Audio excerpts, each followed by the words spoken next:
Today a new magazine hit the streets, Aotearoa's first and only dedicated hip-hop mag. Are you happy with it? It's dedicated, bro. Stoked. Yeah, it's cool. So what inspired you to bring out this magazine? Just genuine love for hip-hop and, you know, being so influenced by it. And a few years ago I used to constantly read articles and see things in the media that weren't done by hip-hoppers, and there was a whole lot of misconceptions put out there, and it was really frustrating. And instead of just talking about it and complaining and moaning, we decided to put some words into action and actually act upon something and make our own hip-hop magazine. What are you going to feature in the Back2Basics magazine?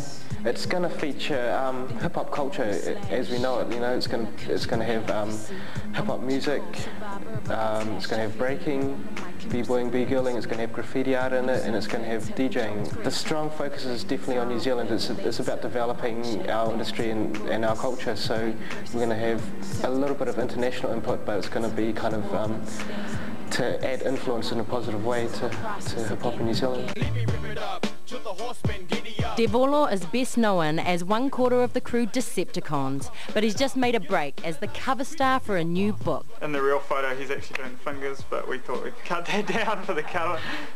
That's Gareth Shute, the author of a book called Hip-Hop Music in Aotearoa.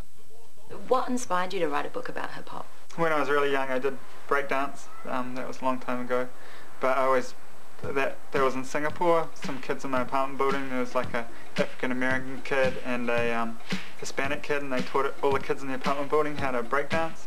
So we got into it, and then when I came back to Aotearoa I started getting re-inspired into it, and I just thought, oh, I've got to get back into hip-hop music somehow, or the hip-hop scene. And I didn't really see myself breakdancing at that stage, so I just thought, you know, I'm not really going to get into emceeing or DJing suddenly, so I thought I'd already been writing quite a bit, so now's the time. It was quite an easy sell to get a publisher interested in the book, with NZ hip-hop being as massive as it is right now.